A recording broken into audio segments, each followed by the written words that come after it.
Hi, everyone. I'll just stay seated if that's okay. We'll do this sort of comfy, cozy roundtable discussion. If you have any questions about anything, feel free to stop me. Like Donnie said, I'm a teacher of middle school, so I'm used to kids doing all sorts of crazy things. High school, I did go to Redland. I lived actually right up the road from here on Willis Road. So I frequented this road to get everywhere, and I remember when Walmart was put in and all of that. I graduated a little bit early from Redland and went to Mercyhurst University all the way up in Erie. They're D1 in hockey, so they've got that going, but that's really about it, and the snow. My major for my undergraduate was history with a focus in public history, and then I minored in anthropology, archaeology, and I graduated in 3 years, but I wanted to stay longer, so then I stayed and got my master's in education. I'm currently going for my PhD at the Notre of Maryland University, which is pretty cool. It's a lot online, especially with COVID, but it allows me to teach and go for my PhD at the same time. And now my doctorate's going to be in education, more so than history, but I teach social studies right now. And I worked a lot with the public and history in undergrad. And so public history is kind of like a weird concept to hear. It's basically making history for the public, which is, in my opinion, iceberg if they can't make it, known to the public or discuss it in some type of way. When I was up in Erie, we did several projects to preserve local history of the city. I don't know how familiar you are with the city, but there's a lot going on up there. And so we just wanted to tackle a few things. One of them, and I can pass this around, I'll go more in depth on this later. This was my pride and joy. My senior culminating project was this book that got published. And it's a portrait of Erie's historic East Side multicultural community, which is a mouthful. But basically, we went all around the east side of the city and found historic sites and how they had changed over time, and talked to the people that still lived there. There were businesses that still existed after 100 years, and we were able to put it all in this book, which is pretty cool. One of the best ways I've found to preserve local history, and one of the ways that I've worked to do it, is through something called oral histories. I don't know if you guys have ever conducted them. It's an interview. You can make it more formal, and I feel like that sort of brings out more in people. Recording is awesome, so bring an actual recorder if you're going to sit down with an older person and talk to them about it. One of the best examples is, and I wrote it down because I always forget, the Federal Writers Project from 1936 to 1938. So around the time of the Great Depression, FDR launched this big project to get people back to work. And part of it was the Federal Writers Project. So there were all of these unemployed English majors, kind of, and they had no job. Liberal arts degrees. Liberal arts degrees, what are you going to do? Exactly, and FDR said, I'm going to put you to work. So he sent them all over the country, and they worked on photographing and writing about local histories. And I can have Donnie maybe put up one of the websites, but you can go into the Federal Writers Project and find letters that they wrote, notes that they took. And one of the things that I geek out the most over are the slave narratives. So in the 1930s, there were still ex-slaves who were alive, and we have their voices telling their experience of when I was a slave. And just to have that firsthand, because they're all dead now. We have no one alive who experienced being a slave firsthand, but we have these recordings. Interestingly enough, I also just showed in my class, I teach American history. So from colonial times up until the Civil War. And right before colonial times, we discuss Native Americans. And there are, again, I believe it was through the Federal Writers Project as well, they went out into Native American tribes. And there are wax recordings of them recording languages that Native Americans spoke that are since extinct. So you can hear like the ghost of these languages that still exist. And I think people don't realize how awesome it is to have a recording of something, because 100 years from now, 200 years from now, that's like a ghost, like it's going to disappear. So having that is really important. Having questions when you go in to structure it kind of like an interview will work best.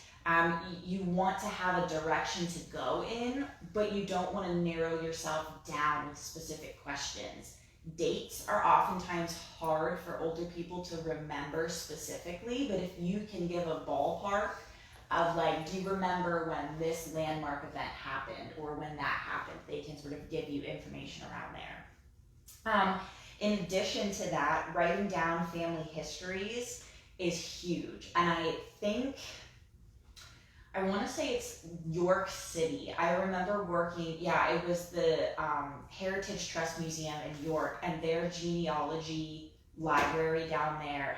It's crazy. Like, people go there from all over because they just have so many records of genealogy. Is that the one near Pleasant Acres?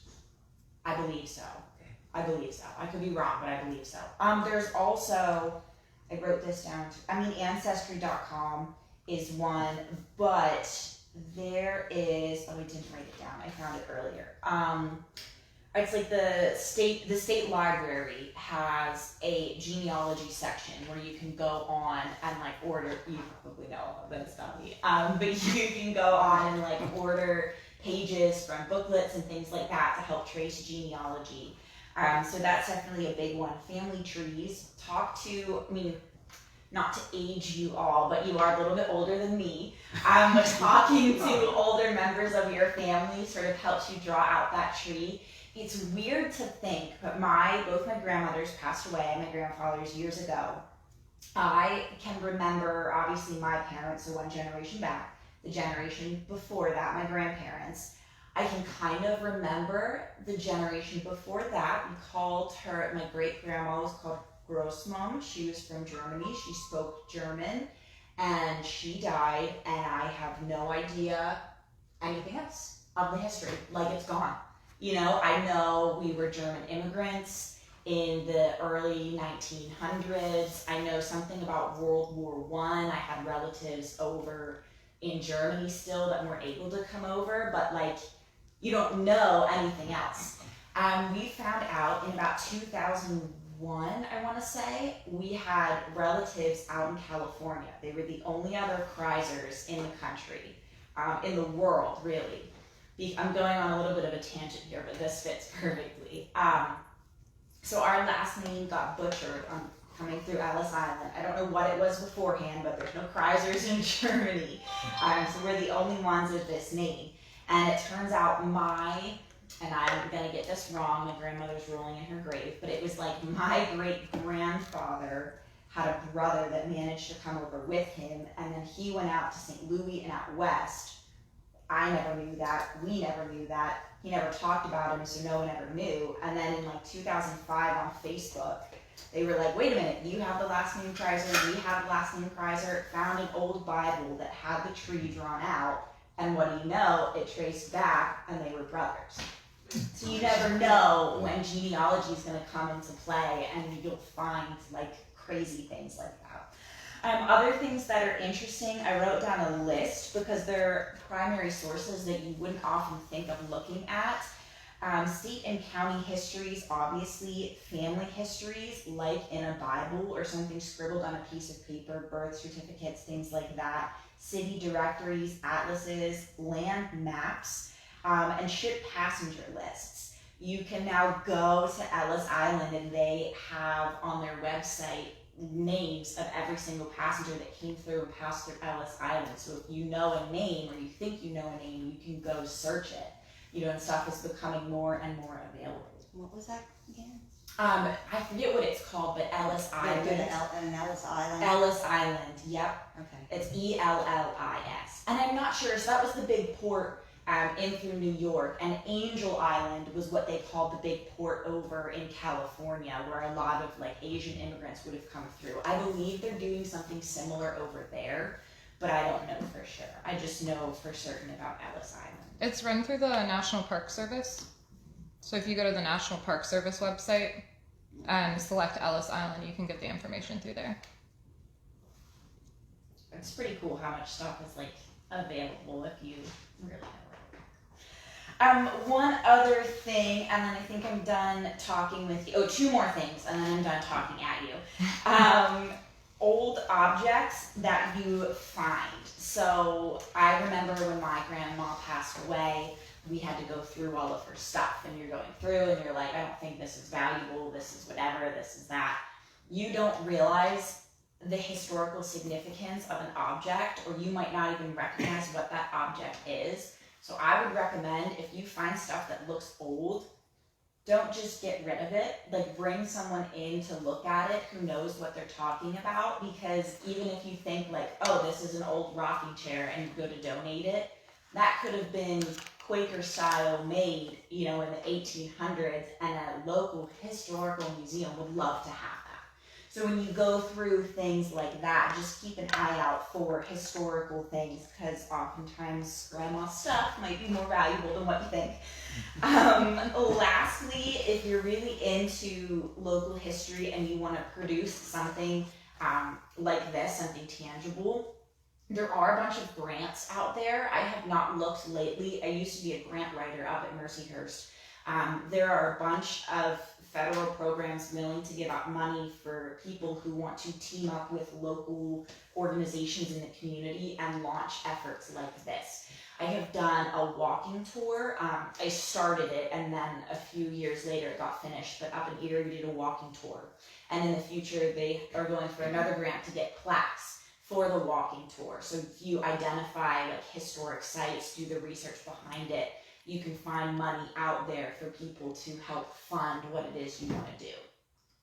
As far as this is concerned, I can pass it around if you want to look at that. I'm very proud of it, but I might be biased. That was a culminating project with not only historical searches, but oral histories as well. So there were older members of the community that we were able to talk to, and we have the transcripts written of what they had said about the community changing over time. If you're not from Erie, if you go to the east side, it's like, ugh, not the best side, it's this, it's that. But when you're walking there, one of my favorite place in there is, it's called Serafino's Restaurant. But it's not a restaurant, it's a corner shop. But it was built in 1906 or something by Slavic immigrants, family owned, passed down one generation, two generations, and now in order to survive, they've got like a lottery machine in there, and they've got like, you can mail your taxes off and everything. They offer everything in there. They even have a little butcher shop still. So it's just cool to be able to see this history that still lives. And we teamed up with the Sisters of St. Joseph, which is just a local ministry in the area, and they actually found a lot of the people in the city for us to talk to. So they were kind of like the liaison to work with, and they found the people, and then us from the university, we went down, set up the interviews, talked with them, did the transcripts, pulled the information out, and then worked together to set that out. And it was all paid for by a grant. It wasn't like the university, funded for us to get that stuff. They basically, the county wanted us to do it, so we did it. Any questions about that? Would you like to tell us about your book that you wrote? Yeah, we can shift gears. So this is my book.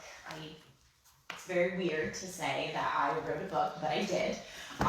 It was published in February of this year by Austin McCulley Publishers out of New York. I had always liked writing. I mean, you don't become a history major if you don't like writing. And I loved researching.